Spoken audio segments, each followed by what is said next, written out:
विद्यार्थी मित्रों, Suprabhatam. Last lecture में આપણે બોર પરમાણુય નમૂનાને આધારે હાઇડ્રોજન પરમાણુય વર્ણપટ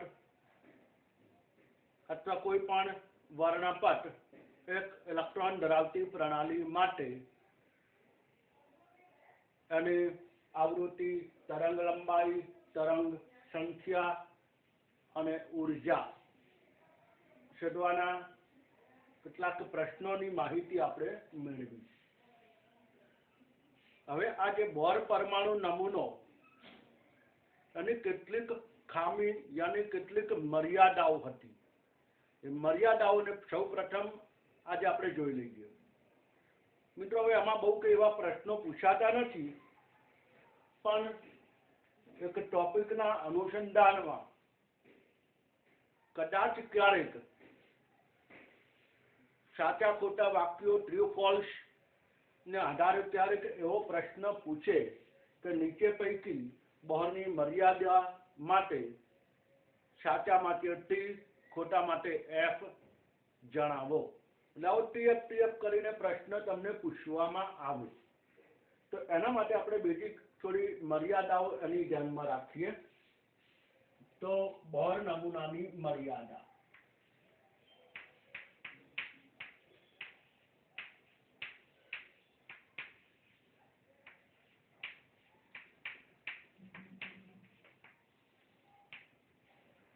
तो बोर नमूनानी मर्यादा नंबर 1,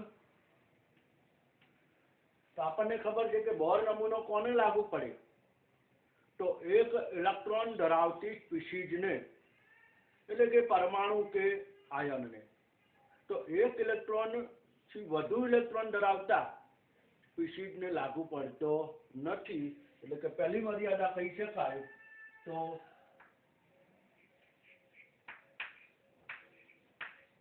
આ નમૂનો ફક્ત એક ઇલેક્ટ્રોન ધરાવતા परमाणु के आयन ने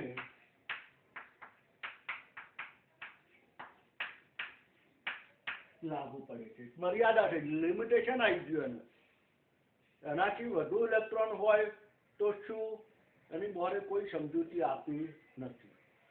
नंबर 2, बीजो मुद्दो के वर्णपटनी अंदर जे रेखाओ प्राप्त थाय, आमा जे नजीकनी रेखाओ, जे बे रेखाओ वच्चे जे डबलेट के ट्रिपलेट, बे रेखा जे एकदम खूब ज नजीक रेखाओ होय तो ए नजीक रहेली बे रेखाओ जेने डबलेट के ट्रिपलेट तरीके ओळखवामां आवे एनी कोई माहिती अने रजू करी नथी। એટલે કે બે રેખાઓ વચ્ચેની જે કઈ માહિતી હોય ખૂબ જ નજીકની સિંગલ રેખા એની અંદર પણ ક્યાંક રેખાઓ અંદર રહેલી હોય, એટલે કે ડબલેટ અને ટ્રિપલેટ ની માહિતી અને દર્શાવી નથી। એટલે એક મર્યાદા એની આ પણ કહી શકાય તો ડબલેટ અને ટ્રિપલેટની માહિતી એટલે ટૂંકમાં વર્ણપટમાં બે નજીકની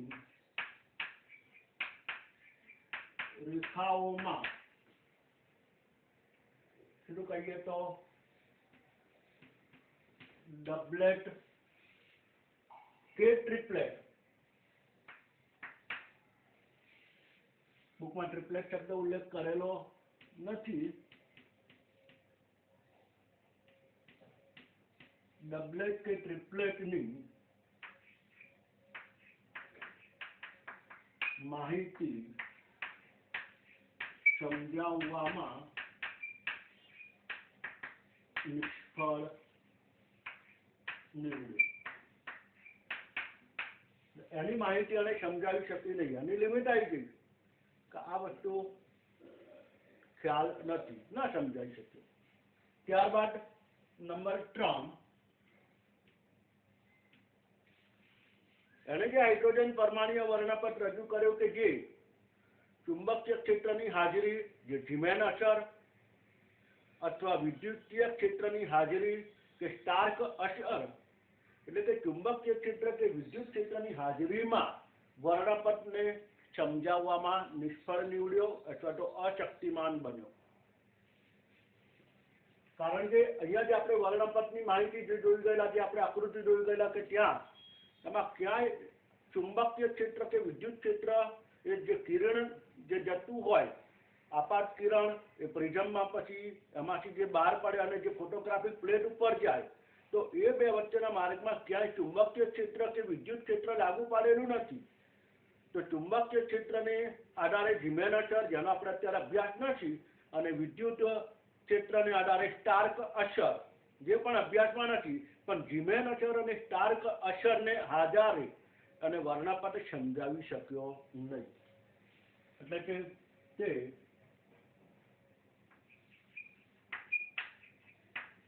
ચુંબકીય ક્ષેત્ર, જે ઝીમેન અસર અને વિદ્યુતીય ક્ષેત્ર, જે સ્ટાર્ક અસર ની હાજરીમાં વર્ણપટ ને સમજાવી શક્યો નથી. એટલે ઝીમેન અસરની હાજરીમાં કે સ્ટાર્ક અસરની હાજરીમાં વર્ણપટમાં શું ફેરફાર થાય, વર્ણપટીય રેખાઓમાં શું ફેરફાર થાય, એની માહિતી એને સમજાવી નથી. અને છેલ્લી મર્યાદા કે પરમાણુઓ વચ્ચેના બંધ દ્વારા જે અણુની રચના થાય, પરમાણુઓ વચ્ચેના બંધ દ્વારા જે અણુની રચના થાય, તેની કોઈ માહિતી એને દર્શાવી નથી. છેલ્લી મર્યાદા એની પરમાણુ વચ્ચે બંધ રચાઈને અણુ બને તે અંગેની માહિતી દર્શાવેલ નથી. એટલે એક છેલ્લી મર્યાદા એની તો આ ધ્યાનમાં રાખવાનું, પરમાણુ વચ્ચે બંધ રચાઈને અણુ બને તે અંગેની માહિતી પણ એને દર્શાવેલ નથી. તો આ એક બોર નમૂનાની કેટલીક મર્યાદાઓ છે. એ મર્યાદાઓ ધ્યાનમાં રાખવાની. આપણે ટૂંકમાં એટલું યાદ રાખો, એક ઇલેક્ટ્રોન ધરાવતો ડબલેટ કે ટ્રિપલેટની માહિતી, ઝીમેન અસર અથવા સ્ટાર્ક અસરની હાજરીમાં વર્ણપટની માહિતી, અને પરમાણુમાંથી અણુ બનવાની માહિતી. આ ન દર્શાવ્યું હોય. આ ટૂંકમાં આપણું વાક્ય રચના યાદ રાખવાની. હવે આમાં શું કરે કે આ નમૂનો ફક્ત 2 ઇલેક્ટ્રોન ધરાવતા પરમાણુ કે અણુ આયનોને લાગુ પડે છે. તમને કહેવામાં આવ્યું કે બોર નમૂનાની મર્યાદા અનુસંધાનમાં સાચા વાક્ય માટે કેપિટલ ટી અને ખોટા વાક્ય માટે કેપિટલ એફ દર્શાવો. તો પહેલું વિધાન આપ્યું હોય નંબર 1 કે 2 ઇલેક્ટ્રોન ધરાવતા. હવે તમે વાક્ય રચના સીધે નોર્મલ વાંચી જાઓ એટલે તમને એમ લાગે કે આ નમૂનો ફક્ત 1 ઇલેક્ટ્રોન કે 2 ઇલેક્ટ્રોન એવું ધ્યાનમાં ન રહે, પણ વાક્ય રચના સાચી લાગે એટલે તમે શું લખો ટી. પણ અહીંયા જોવાનું કે 2 ઇલેક્ટ્રોન આપેલા છે એટલે ખોટું. ત્યાર પછી એવું લખેલું છે કે વર્ણપટમાં 2 નજીકની રેખાઓ જે ડબલેટ અથવા ટ્રિપલેટ ની માહિતી સમજાવવામાં આવેલી છે. એ રીતે વાક્ય રચના કહી શકે. એટલે વાક્ય રચના શું છે બરોબર વાંચવાનું, એને આધારે ટીએફ નક્કી કરી શકો. એ રીતે ઝીમેન અસર કે સ્ટાર્ક અસરની હાજરીમાં વર્ણપટીય રેખાઓ સમજાવવામાં આવી છે, તો એ પણ ખોટું છે. એની હાજરીમાં વર્ણપટની રેખાઓની કોઈ માહિતી એને સમજાવી નથી, એ માટે એને અશક્તિમાન રહ્યો. અને એ જ રીતે પરમાણુમાંથી બંધ રચાઈને કેવી રીતે અણુ રચાય છે તે અંગેની માહિતી તેને વર્ણપટીય રેખાઓ દ્વારા દર્શાવી. આવું પણ લખે વાક્ય રચના. તો ટૂંકમાં આ જે વાક્ય રચના આપણે યાદ રાખવી પડે અને એના અનુસંધાનમાં આવો TF પ્રશ્ન પૂછી શકે. અને TF 4 વાક્યો છે, આવો 4 માર્કમાં બેસ્ટ પ્રશ્ન પૂછાય. આવા કોઈ એક તો પ્રશ્ન જનરલી પૂછાતા જ હોય છે, એ થિયરિકલ બેઝ, જેમાં તમારે કોઈ વર્ણન, તમારે કોઈ એક્ઝામ્પલ ન્યુમેરિક કામ કરવાનું ન હોય, પણ બસ આ વાક્ય રચનાઓ તમારે સમજ્યા હોય અને આધારે તમારે લખવાનું. એ રીતે ત્યારે પણ એ પણ પૂછે કે બોર નમૂનાની મર્યાદા અંગે નીચેના પૈકી કયા વિધાનો ખોટા છે. તો બની શકે એક કરતાં વધુ વિધાનો ખોટા હોય. નીચે વિકલ્પમાં લખેલું હોય એ 1 અને 3 ખોટું છે, કે 1, 2, 3 ખોટા છે, કે માત્ર 1 ખોટું છે, કે માત્ર 3 ખોટું છે. ગમે તે રીતે વિકલ્પ બનાવે, એ રીતે સાચું કયું છે એ રીતે પૂછે. તો ટૂંકમાં બેઝિક આપણને એટલી વસ્તુ કે 4 મર્યાદાઓ પ્રોપર આપણને ખબર હોય તો એના આવા કોઈ પણ પ્રશ્ન પૂછવામાં આવે તો આપણને ખ્યાલ આવે. એટલે ફરીથી એક મર્યાદા, આ નિયમ ફક્ત 1 ઇલેક્ટ્રોન ધરાવતા પરમાણુ કે આયનને લાગુ પડે. નંબર 2, વર્ણપટની 2 રેખાઓ વચ્ચેની નજીકની કોઈ માહિતી, એટલે કે ડબલેટ કે ટ્રિપલેટની કોઈ માહિતી અને રજૂ કરેલી નથી. નંબર 3, ચુંબકીય ક્ષેત્રની હાજરી, એટલે કે ઝીમેન અસર, અને વિદ્યુતીય ક્ષેત્રની હાજરી, એટલે કે સ્ટાર્ક અસર, એની હાજરીમાં વર્ણપટને સમજાવી શક્યો નથી. અને નંબર 4, પરમાણુમાંથી બંધ રચના દ્વારા, એટલે કે પરમાણુઓ વચ્ચે બંધ રચાઈને અણુ બને છે તે અંગેની માહિતી અને કોઈ રજૂ કરેલી નથી. તો આ છે બોર નમૂનાની મર્યાદાઓ. ઓકે મિત્રો, તો નેક્સ્ટ હવે આજના લેક્ચરની અંદર આપણે, આમ તો બુકની અંદર તમારી NCERT બુકની અંદર ફોટો ઇલેક્ટ્રિક અસરનો એક ટોપિક છે, પણ એ બોર પરમાણુય નમૂના પહેલા છે. પણ આપણે જનરલી જ્યારે પરમાણુની જનરલી ચર્ચા ચાલતી હતી, ફોટો ઇલેક્ટ્રોન ઉર્જા અને એ ઉર્જાના અનુસંધાનમાં પ્રશ્નોને એના અનુસંધાનમાં સીધું આપણે બોર પરમાણુ નમૂનો સમજાયો. અને બોર પરમાણુ નમૂનો સમજાય એટલે એની સીધી જ અભિધારણાઓ કમ્પ્લીટ કરી. અભિધારણાઓને આધારે વર્ણપટ આવી ગયો, કારણ કે બધું જ બોરે અભ્યાસ કરેલો છે એટલે વર્ણપટની આપણે માહિતી સીધી જોઈ ગયા, અને વર્ણપટને આધારે જે કઈ પ્રશ્નો છે એની માહિતી જોઈ લીધી, અને છેલ્લે બોર ત્યાં નિષ્ફળ નીવડ્યો તો એની મર્યાદાઓની માહિતી આપણે મેળવી લીધી. એટલે વચ્ચેનો જે પોર્શન જે ફોટો ઇલેક્ટ્રિક અસર હતો કે જે આપણે એ વખતે જોયો નહીં.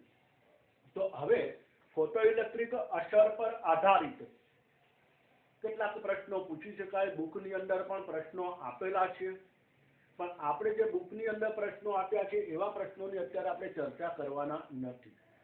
હવે ફોટો ઇલેક્ટ્રિક અસર એક બેઝિક વસ્તુ શું કહેવા માંગે છે એ આપણે એક સમજી લઈએ. તો ફોટો ઇલેક્ટ્રિક અસર એટલે, દાખલા તરીકે આ કોઈક ધાતુ છે. હવે કોઈ મેટલ હોય તો ધાતુની સપાટી, ધાતુની અંદર ઇલેક્ટ્રોન રહેલા હોય. આ ઇલેક્ટ્રોન નોર્મલ અંદર ગતિ કરતા હોય. હવે આ ધાતુની સપાટી પરથી ઇલેક્ટ્રોનને જો મુક્ત કરવો હોય, ઇલેક્ટ્રોનને મુક્ત કરવો હોય, અથવા તો દાખલા તરીકે કોઈ એક લાઈન જાય છે, એક હરોળ છે, એક લાઈનમાં બધા જ ઘણા બધા વ્યક્તિઓ રનિંગ કરે છે, દોડે છે, બરાબર. ઘણા બધા વ્યક્તિઓ, દાખલા તરીકે સમજો, બહુ સરસ ઉદાહરણ સમજી લેજો. દાખલા તરીકે આ લાઈન છે, અથવા તો બીજો છે ઉદાહરણ લઈ લઈએ કે ટ્રેન, બરાબર. ટ્રેન પાટા ઉપર ગતિ કરી રહી છે.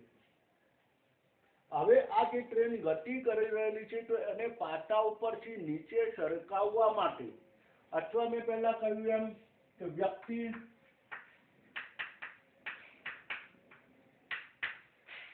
ઘણા બધા વ્યક્તિઓ દોડી રહેલા છે. એક આ ઉદાહરણ કહી શકો. બીજું આ ઉદાહરણ, એક હરોળમાં વ્યક્તિઓ બધા દોડી રહ્યા છે, બધા ગતિમાન છે, બરાબર. એમાંથી કોઈ એક વ્યક્તિને એ હરોળમાંથી દૂર કરીને બહાર કાઢવો હોય તો એમને એમ તો નહીં જાય. ટ્રેન પાટા ઉપર ગતિ કરી છે અને પાટા ઉપરથી બહાર કાઢવી હોય એમને એમ તો જાય નહીં. એટલે કે અહીંયા ધાતુની સપાટી છે, ધાતુ ઉપર ઘણા બધા ઇલેક્ટ્રોન ગતિ કરી રહ્યા છે, પણ એમાંના કોઈ ઇલેક્ટ્રોનને બહાર કાઢવો હોય તો મારે શું કરવું પડે? આ વ્યક્તિ જે અહીંયા દોડી રહ્યા છે, બરાબર, દાખલા તરીકે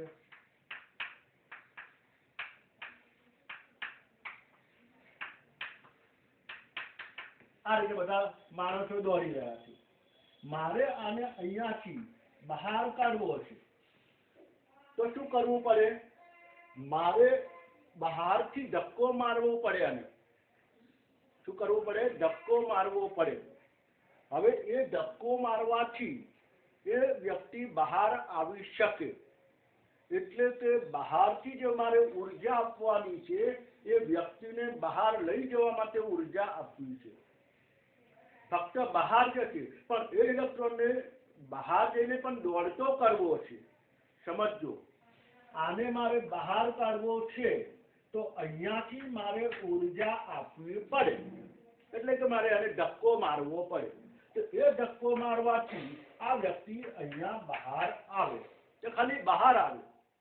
પણ બહાર આવતો આ જે વ્યક્તિ છે એને ગતિમાન કરવા માટે અથવા તો એને ગબડાવવા માટે મારે શું કરવું પડે?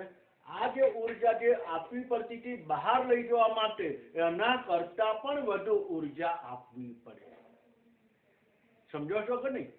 અહીંયા ઇલેક્ટ્રોન ગતિ કરે છે સપાટી પર, તો અંદર પણ ઇલેક્ટ્રોન છે, પણ આપણે સપાટી પરના ઇલેક્ટ્રોનની વાત કરીએ તો હું અહીંયાથી એના ઉપર પ્રકાશ આપાત કરું, પ્રકાશ ફેંકવામાં આવે તો આ ઇલેક્ટ્રોન મુક્ત થાય. ત્યાંથી મુક્ત થયો, પણ એ ઇલેક્ટ્રોનને મુક્ત ઇલેક્ટ્રોનને ગતિમાન કરવા માટે તો એ જે પ્રકાશ આપાત કરું છું, જે મુક્ત કરવા માટે આપાત કરવો પડે એના કરતા ગતિમાન કરવા માટે આપાત કરવા માટે પ્રકાશની ઉર્જા વધારે હોવી જોઈએ. તો જે એને મુક્ત થવા માટે જે જરૂરી ઉર્જા છે, વ્યક્તિને ધક્કો મારવા માટે જે જરૂરી ઉર્જા છે એને કહેવાય દેહલી ઉર્જા. પરંતુ એના કરતા તો વધુ ઉર્જા આપવામાં આવે તો ઇલેક્ટ્રોન ગતિમાન સ્વરૂપ પ્રાપ્ત કરે, ગતિ ઉર્જા પ્રાપ્ત કરે. તો વસ્તુને ફરીથી એક આકૃતિ દ્વારા સમજી લઈએ.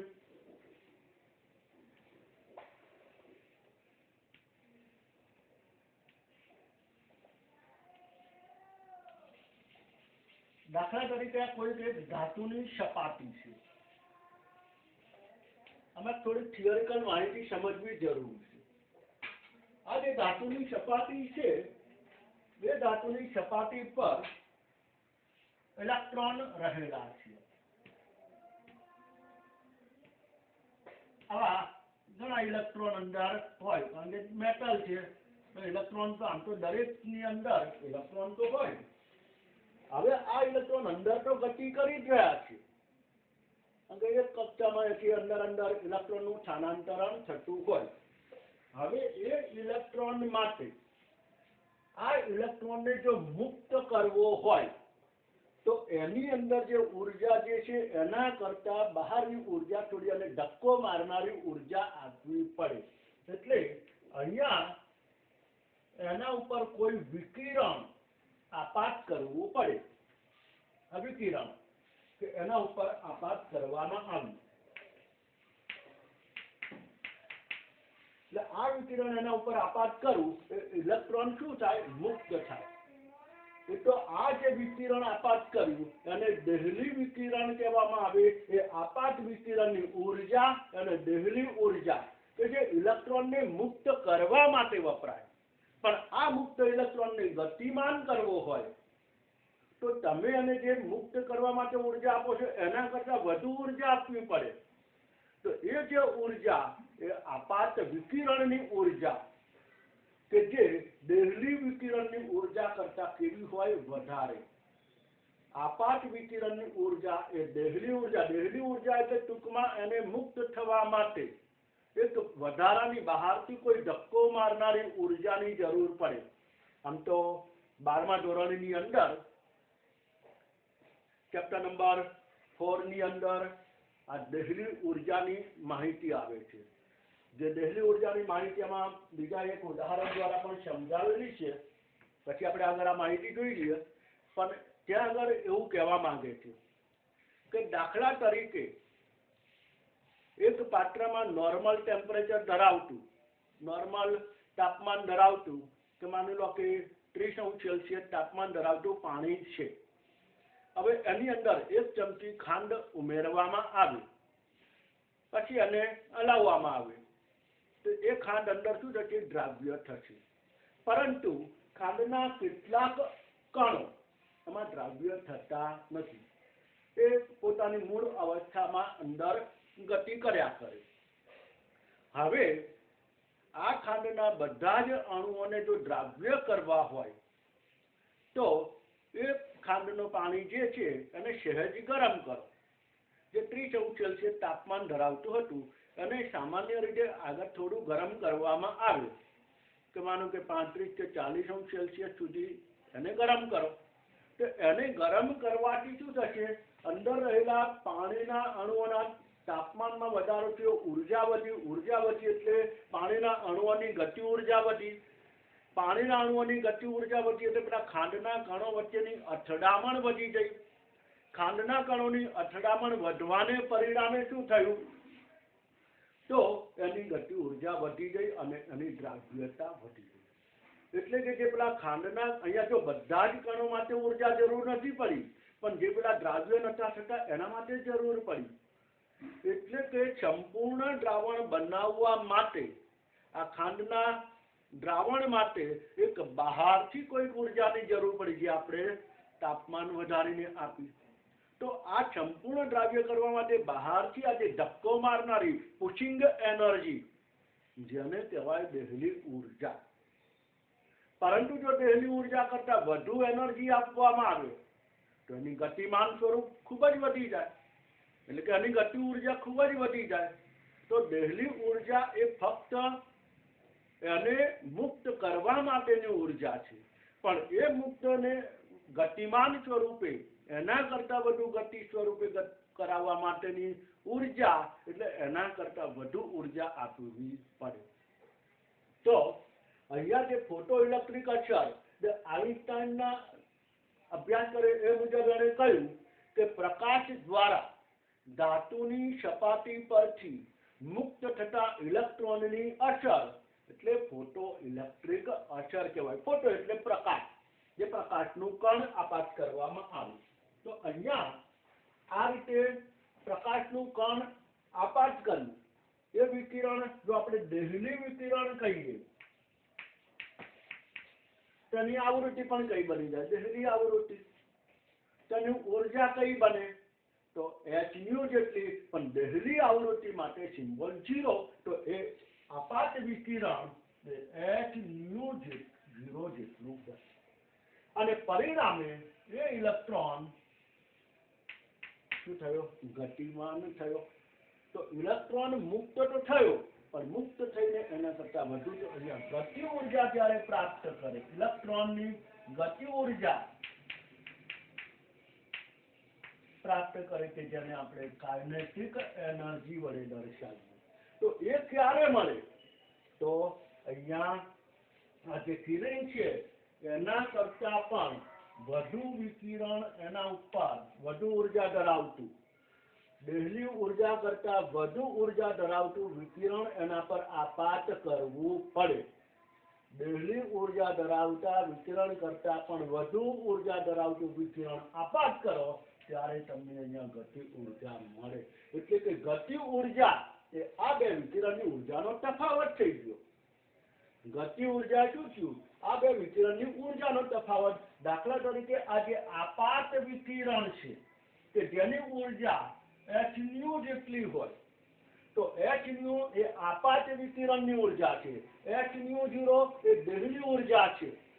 તો આપાત વિકિરણની ઉર્જા એ દહેલી ઉર્જા કરતા કેવી હોય? વધારે. એ બેનો તફાવત સ્વરૂપ શું થયું? ઇલેક્ટ્રોનને ગતિ ઉર્જા મળી.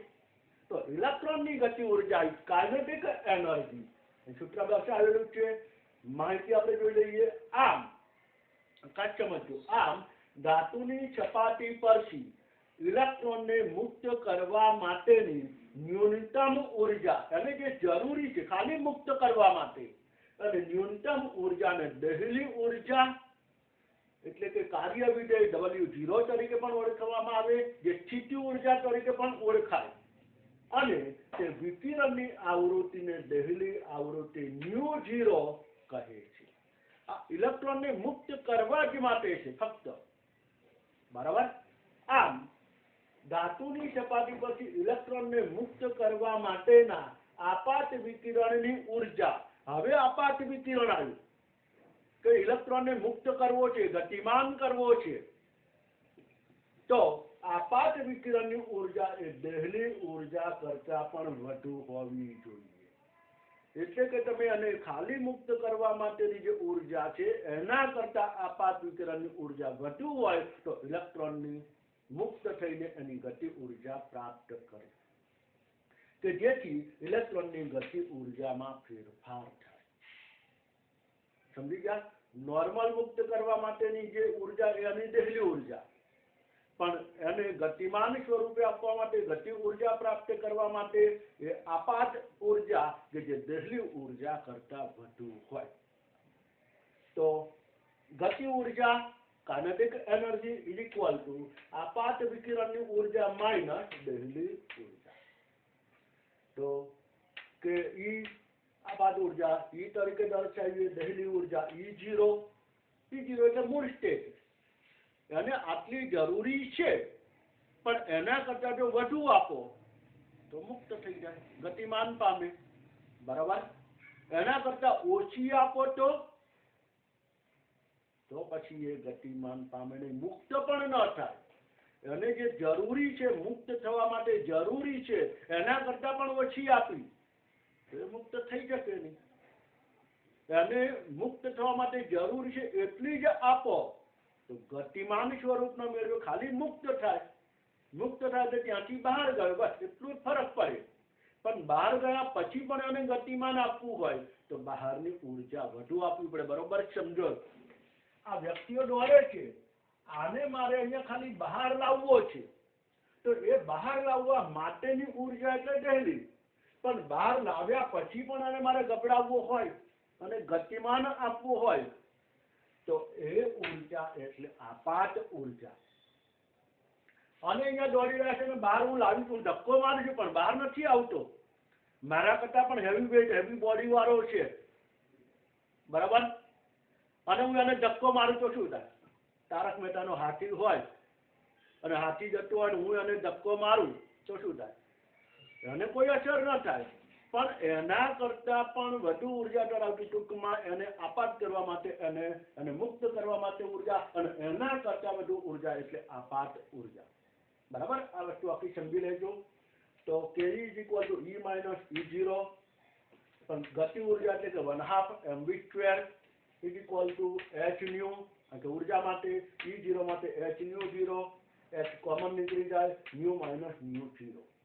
આ યાદ રાખવાનું. m ઇલેક્ટ્રોનનું દળ જે 9.1 × 10⁻31 કિલોગ્રામ ખ્યાલ છે, અને v એ ઇલેક્ટ્રોનનો વેગ. બરાબર.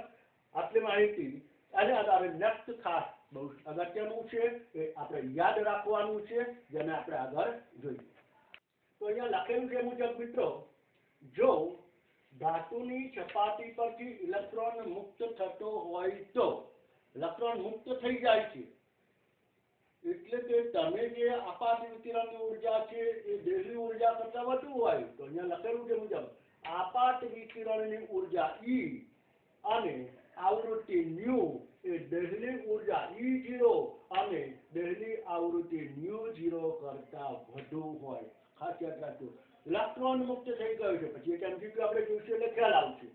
માટે E ગ્રેટર ધેન E0 એટલે કે આપાત વિકિરણની ઉર્જા એ દહેલી વિકિરણની ઉર્જા કરતા વધારે, દહેલી ઉર્જા કરતા વધારે.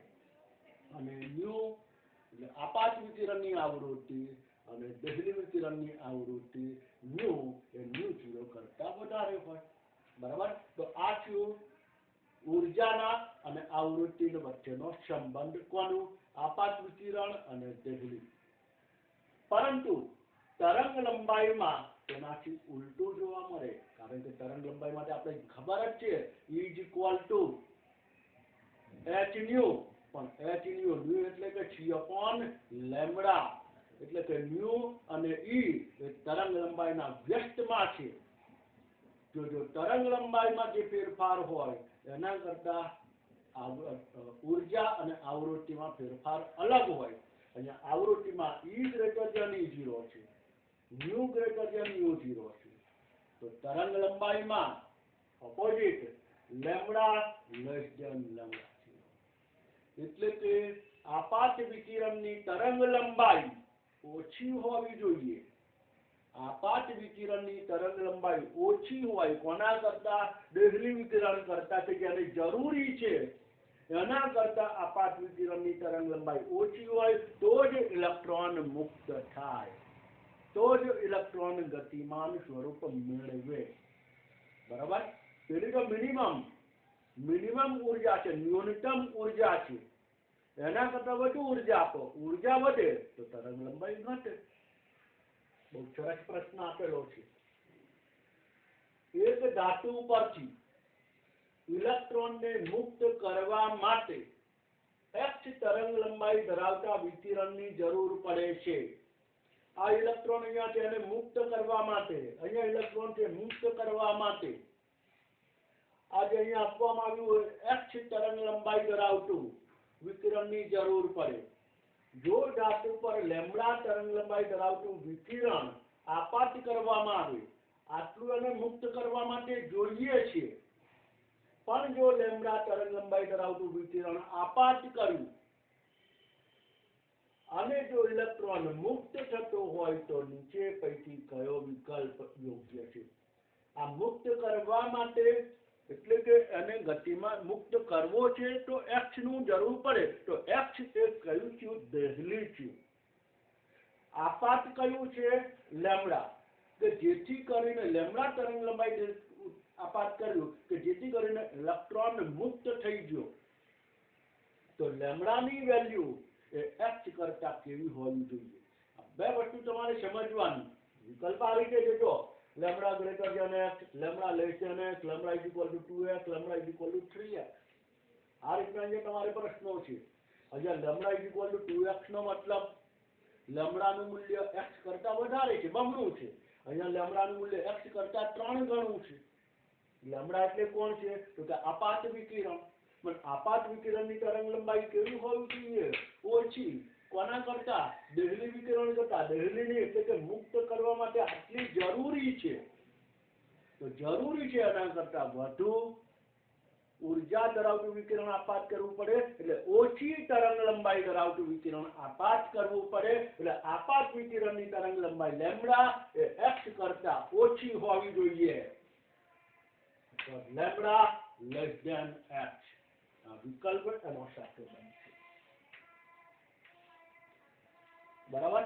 આ જ વાક્ય રચના તમને ઊંધું કરવામાં આવે, વાક્ય રચના આખી ફેરફાર કરવામાં આવે તો અહીંયા કહેવામાં આવ્યું કે કયો અહીંયા ઇલેક્ટ્રોન મુક્ત થતો હોય, પણ અહીંયા લખેલું છે ઇલેક્ટ્રોન મુક્ત થતો ન હોય. ઇલેક્ટ્રોન મુક્ત નથી થતો. x તરંગ લંબાઈ ધરાવતું વિકિરણ એ ઇલેક્ટ્રોનને મુક્ત કરવા માટે જરૂરી છે. જરૂરી છે, ધેટ મીન્સ દેહલી. હવે લેમ્બડા તરંગ લંબાઈ ધરાવતું વિકિરણ આપાત કર્યું છતાં પણ ઇલેક્ટ્રોન મુક્ત ન થયો. એનો મતલબ કે વિકિરણ જે આપાત કર્યું એની ઉર્જા દેહલી ઉર્જા કરતા ઓછી છે. હવે ઉર્જા ઓછી હોય તો તરંગ લંબાઈ વધુ હોય. એટલે આપાત વિકિરણની તરંગ લંબાઈ જો દેહલી વિકિરણ કરતા વધુ હોય તો ઇલેક્ટ્રોન મુક્ત ન થઈ શકે. સમજાય છે ખ્યાલ? આ વસ્તુ ખાસ ધ્યાનમાં રાખજો. આવી વાક્ય રચના ધરાવતા પ્રશ્ન પૂછી શકે. સેમ જ આવો જ પ્રશ્ન, આ જ પ્રશ્નને આપણે આ રીતના ફેરફાર કરેલો હોય તો એ રીતે પણ તમને પૂછી શકે પ્રશ્ન. દાખલા તરીકે અહીંયા જે તરંગ લંબાઈ જે તમને આપવામાં આવેલી છે, બરાબર? તરંગ લંબાઈની જગ્યાએ તમને શબ્દ લખેલો હોય આવૃત્તિ.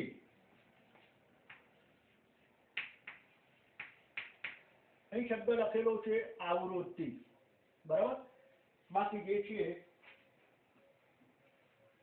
વાક્ય રચનામાં ફેરફાર આપણે કરતા નથી. એ જ રીતે અહીંયા જે આપવામાં આવેલું છે ત્યાં પણ આપણે આવૃત્તિ દર્શાવી દઈએ. તો અહીંયા લખેલું છે લેમ્ડા, અથવા તો અહીંયા આપણે લખીએ ન્યુ.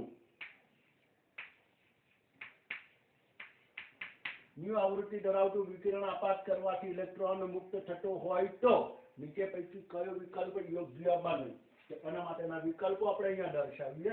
અને કઈ જરૂર નથી, બુકમાં આકૃતિ આમ તો છે જ, અને સમજવા માટે જ છે. પહેલા પ્રશ્નો તો ત્યારે વિકલ્પો આ રીતે હતા, પણ હવે જો આવૃત્તિના અનુસંધાનમાં પ્રશ્ન મૂકવામાં આવે તો એની અંદર શું ફેરફાર થઈ શકે એ આપણે અહીંયા જોઈએ. તો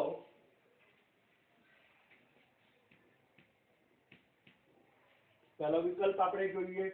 જો તમને અહીંયા કહેલો કે એક ધાતુ પર ઇલેક્ટ્રોનને મુક્ત કરવા માટે H આવૃત્તિ ધરાવતા વિકિરણની જરૂર પડે છે.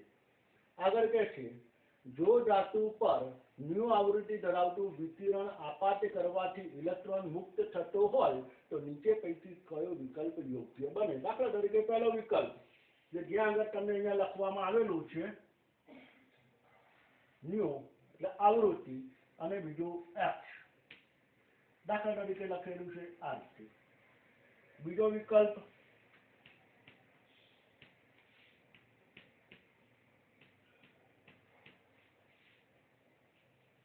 અહીંયા લખવામાં આવેલું છે ન્યુ, બરાબર. અહીંયા લખેલું છે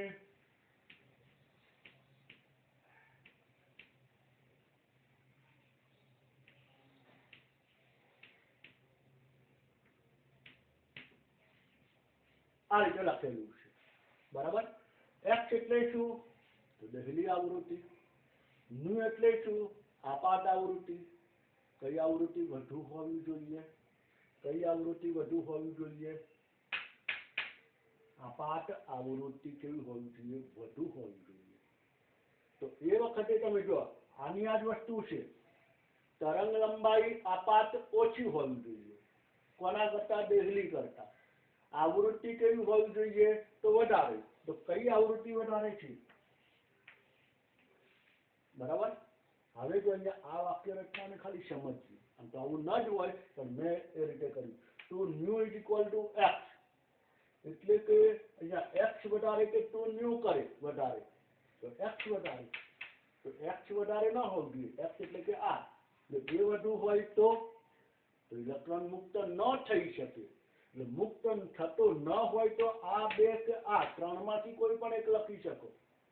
પણ એ વખતે પછી શું કરે? અહીંયા new is equal to 2x લખે, new is equal to 3x લખે ને એક આ લખ્યું હોય તો તમારી વખતે આ વિકલ્પ આવે. એટલે આમાં એક ખાસ સમજવાનું કે તમને કઈ રીતે વાક્ય રચના આપી છે, અને એને આધારે એટલે આવા એક લોજિકલી પ્રશ્નો પણ ક્યારેક પૂછવામાં આવતા હોય. તો અહીંયા બે પ્રશ્નો છે. એક પ્રશ્ન તરંગ લંબાઈને આધારે, આવૃત્તિ છે એની જગ્યાએ શબ્દ કયો મૂકવાનો? તરંગ લંબાઈ. એમાં જવાબ આ, લેમ્ડા લેસ ધેન. બીજો પ્રશ્ન કરી દેવાનો કયો? કે જ્યાં આવૃત્તિ લખી કાઢવાનો. અને એ વખતે લેમ્ડા લખવાનું. લેમ્ડા તરંગ લંબાઈ. ત્યારે તરંગ લંબાઈમાં આવૃત્તિ આવે ત્યારે ન્યુ આવૃત્તિ, બરાબર. ત્યારે તમારે અહીંયા બે પ્રશ્નો આ રીતના થઈ ગયા. તો બંને પ્રશ્નો ધ્યાનમાં રાખજો. હવે લોજિકલી પ્રશ્નો પૂછાય. આવો તો ઉર્જા વાળો પણ રહ્યો જ ને. ઉર્જા અને આવૃત્તિ મોટા ઇક્વલ છે, એટલે એમાં આપણે અત્યારે ચર્ચા કરતા નથી. તો આ જે છે એ ફોટો ઇલેક્ટ્રિક અસર પર આધારિત આ એક માહિતી. બીજો એક એવો પ્રશ્ન અત્યારે આપણે જોવાનો છે કે અહીંયા આપેલું છે જ્યારે કોઈ ધાતુ પર 3.2 ગુણ્યા 10⁻16 હર્ટ્ઝ જેટલી આવૃત્તિને પ્રકાશ આપાત કરવાથી, પ્રકાશ એના ઉપર પાડવાથી ઉત્સર્જિત થતા ઇલેક્ટ્રોનની ગતિ ઉર્જા એ આ જ ધાતુ પર આટલા આવૃત્તિનો પ્રકાશ આપાત કરવાથી ઉત્સર્જિત થતા ઇલેક્ટ્રોનની ગતિ ઉર્જા કરતા બમણી હોય તો તે ધાતુની દહેલી આવૃત્તિ μ0 શોધવાની છે.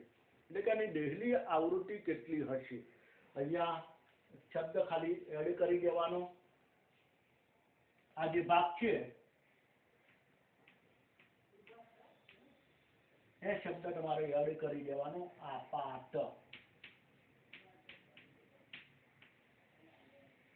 બરાબર.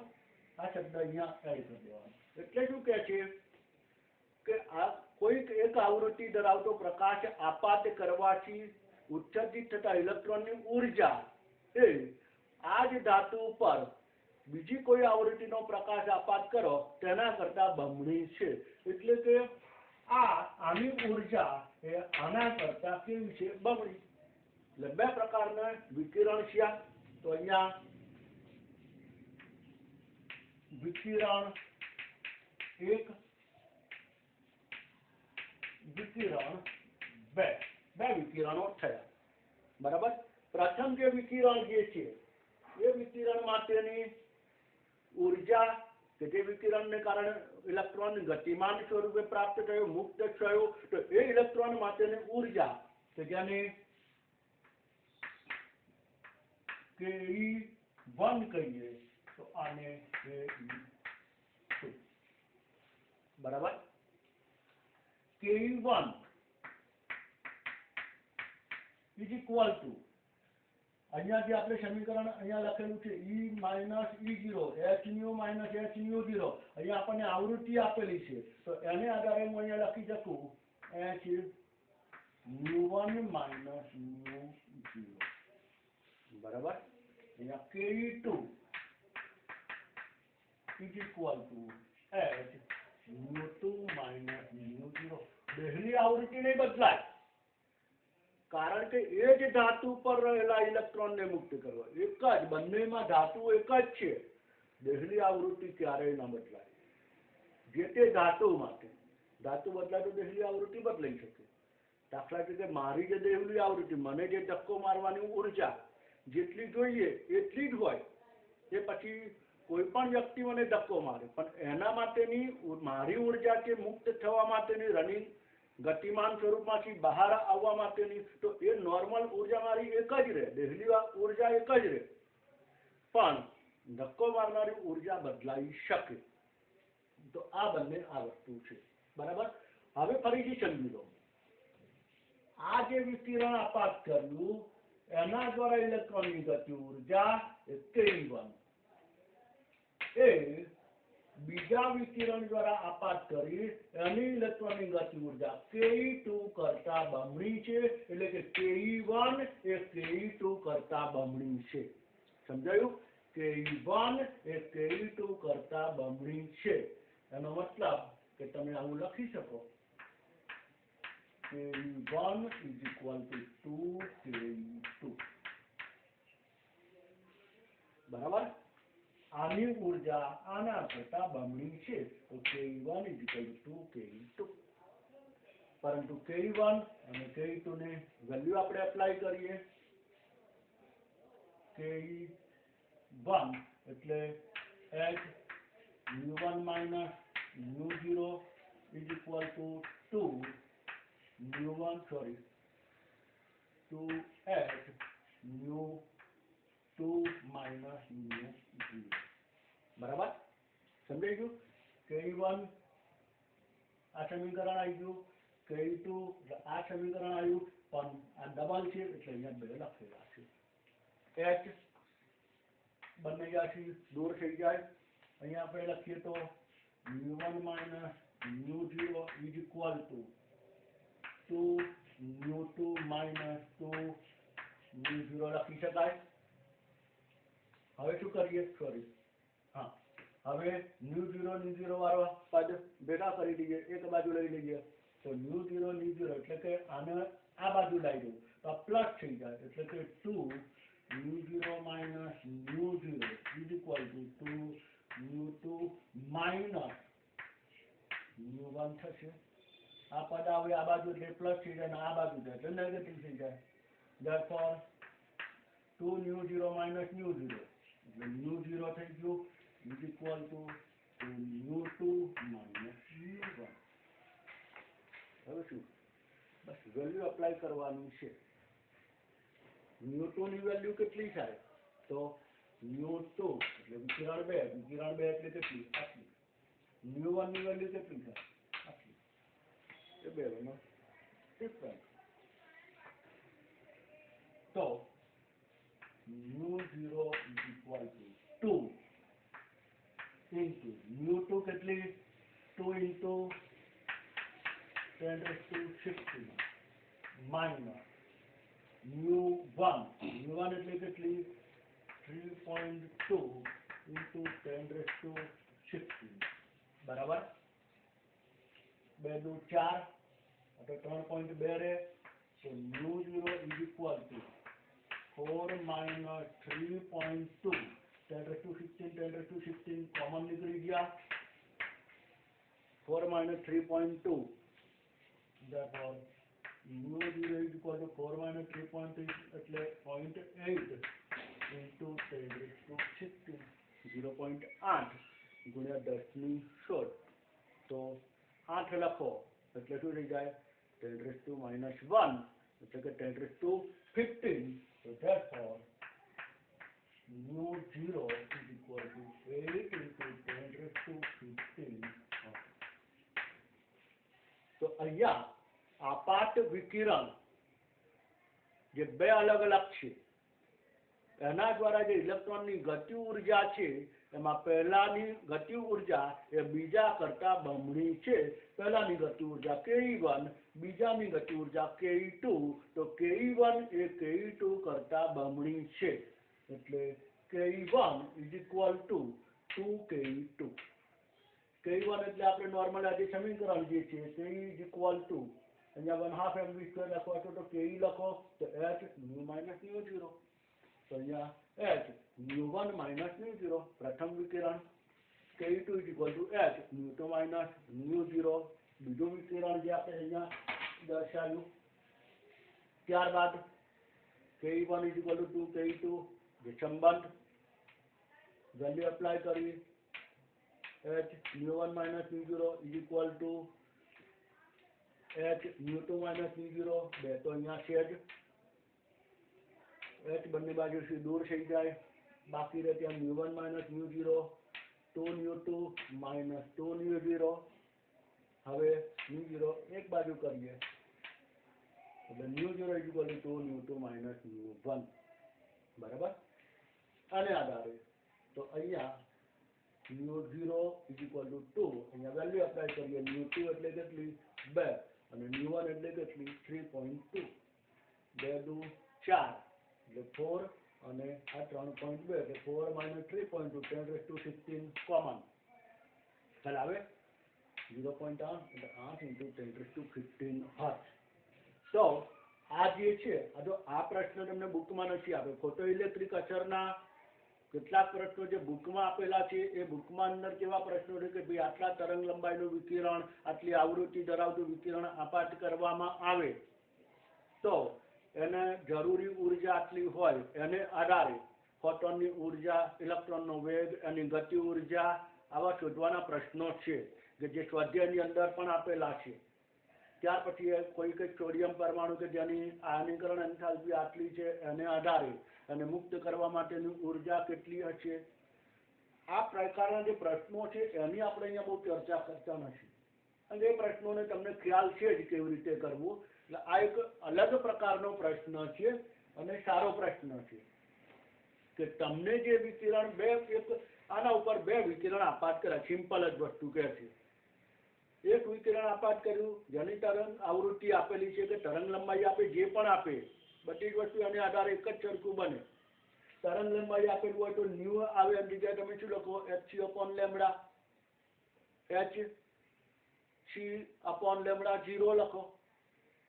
પછી એને આધારે સમીકરણ બને hc તો ઉડી જ જવાનું છે 1/λ વ્યસ્ત સંબંધ છે તો એને આધારે તમારે બને. સેમ જ એક વસ્તુ છે બરાબર.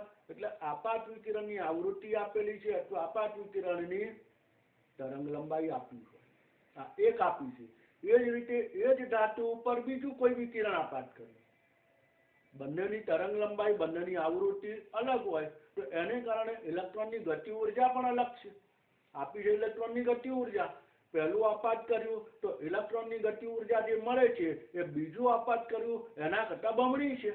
એટલે કે પહેલાની ગતિ ઉર્જા એ બીજા કરતાં બમણી. ક્યારે? આટલું વિકિરણ આપાત કરવાથી, આટલા વિકિરણ આપાત કરવાથી. તો બે વિકિરણો થઈ ગયા. એટલે તમારે જે જ્યારે આવા બે વચ્ચેના સંબંધ હોય તો મેં શું કહ્યું હતું કે જ્યારે ડબલ સંબંધ આપ્યા હોય ત્યારે હંમેશા એકબીજાને મિશ્ર કરી દો, એને આધારે સૂત્ર સરળ બનાવો તો બહુ જલ્દી કામ થશે. કાં ગુણોત્તર લો, કાં ડિફરન્સ લો, બોથ આર ઇક્વલ બંને વસ્તુ. તો અહીંયા આને આધારે આપણે આ શરૂ કર્યું અને પરિણામે અને દેહલી, કારણ કે દેહલી તો બદલાય જ નહીં. મેં તમને પહેલા કહ્યું કોઈ પણ ધાતુ, સોડિયમ ધાતુ પરમાણુ હોય એમાં ઇલેક્ટ્રોન માટેની દેહલી ઉર્જા સમાન જ હોય. પછી એ જ રીતે બીજું કોઈ હોય તો એના માટેની દેહલી ઉર્જા એ પણ સમાન હોય. દેહલી ઉર્જા દરેક માટે, પોટેશિયમ પરમાણુ હોય, સોડિયમ હોય, સીઝિયમ પરમાણુ હોય તો દરેક માટે દેહલી ઉર્જા સરખી જ હોય. પણ એ જે ઇલેક્ટ્રોન, માનો કે સોડિયમ, પોટેશિયમ, સીઝિયમ, કદાચ તમને ખબર છે આલ્કલી ધાતુના પ્રથમ સમૂહમાં આવેલા તત્વો છે. તો આની અંદર sodium, lithium, sodium, potassium, caesium, ચલો આ ચાર છે. તો આમાં કોના માટેની આયનીકરણ એન્થાલ્પી સૌથી ઓછી, કે જેને ઇલેક્ટ્રોનને મુક્ત કરવા માટેની દેહલી ઉર્જા સૌથી ઓછી, સરળતાથી તમે મુક્ત કરી શકો. તો કયો ઇલેક્ટ્રોન સરળતાથી મુક્ત થાય? કે જે ઇલેક્ટ્રોનનું કેન્દ્રથી અંતર કેવું હોય? વધારે. દાખલા તરીકે આ સીઝિયમનો ઇલેક્ટ્રોન છે જે બાહ્યતમ કક્ષાનો, જે આપણે મુક્ત કરવાનો છે સપાટી પરનો. તો આ ઇલેક્ટ્રોનનું કેન્દ્ર તરફ, કારણ કે કેન્દ્રમાં કોણ હોય? Proton, positive charge. એ પોઝિટિવ ચાર્જ અને નેગેટિવ ચાર્જ ધરાવતા ઇલેક્ટ્રોન વચ્ચે શું હોય? આકર્ષણ. પણ જો અંતર વધી જાય તો આકર્ષણ ઓછું હોય તો સીઝિયમનો ઇલેક્ટ્રોન સરળતાથી મુક્ત થઈ શકે. એટલે કે એના માટેની દેહલી ઉર્જા ઓછી હોય, એની આયનીકરણ એન્થાલ્પી ઓછી હોય. પરંતુ જો અંદર આવ્યા તો પોટેશિયમ, તો પોટેશિયમ સીઝિયમ કરતા ઇલેક્ટ્રોન વધુ નજીક આવ્યો, કારણ કે પોટેશિયમની ઇલેક્ટ્રોન રચના, પછી આપણે ઇલેક્ટ્રોન રચના અભ્યાસ કરતું થોડું ખ્યાલ આવશે. પોટેશિયમનું ઇલેક્ટ્રોન અંદર છે, બાહ્યતમ કક્ષાની કેન્દ્રથી વધુ નજીક છે. તો ઇલેક્ટ્રોનનું સીઝિયમ કરતામાં આકર્ષણ પોટેશિયમમાં કેવું થયું? વધી ગયું. તો પોટેશિયમની આયનીકરણ એન્થાલ્પી, પોટેશિયમની દેહલી ઉર્જા એ સીઝિયમ કરતા કેવું થઈ ગઈ? વધી ગઈ.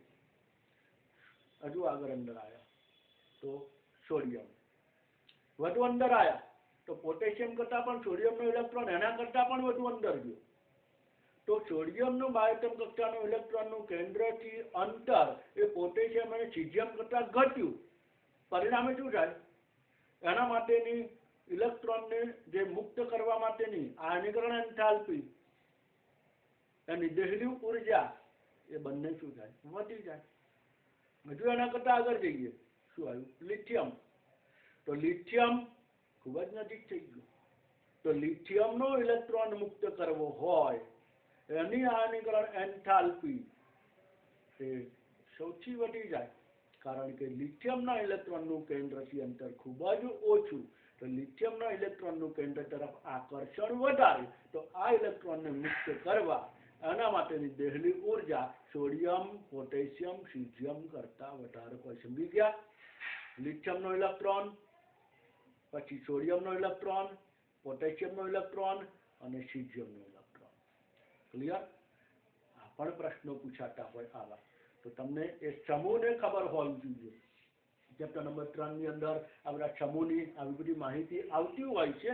જનરલી તમે કેમિસ્ટ્રીનો અભ્યાસ કર્યો હોય ત્યારે અમુક આવા પ્રશ્નો થોડા ખ્યાલ આવી જાય. તો આજે ફોટો ઇલેક્ટ્રિક અસર પર આધારિત આ જે પ્રશ્નો, બીજા જે પ્રશ્નો જે છે કે જે બુક પર આધારિત છે, જેને આપણે અહીંયા જોવાના નથી, કારણ કે લગભગ તમને ખ્યાલ છે છતાં કોઈને કંઈ પ્રશ્ન હોય બુક આધારિત જે ફોટો ઇલેક્ટ્રિક અસરના જે એક્ઝામ્પલ જે બુકમાં કોયડાની અંદર પણ આપેલા છે ઉદાહરણ તરીકે, અને સ્વાધ્યાયમાં પણ છે. કોઈને કંઈ પ્રશ્ન હોય તો ખાલી મને રિપ્લાય આપજો તો હું સમજાવી દઈશ, કારણ કે અને આપણે નોર્મલ તમે ગણતરી કરેલી છે અને સમજેલા છો, એટલે એવા પ્રકારના પ્રશ્નો આપણે અત્યારે જોતા નથી. નેક્સ્ટ લેક્ચરની અંદર આપણે નવા ટોપિક ડ બ્રોગલી સિદ્ધાંત અને હાઇઝનબર્ગ સિદ્ધાંતની આપણે ચર્ચા કરવાની છે. તો નેક્સ્ટ લેક્ચર સુધી સૌને જય સ્વામિનારાયણ.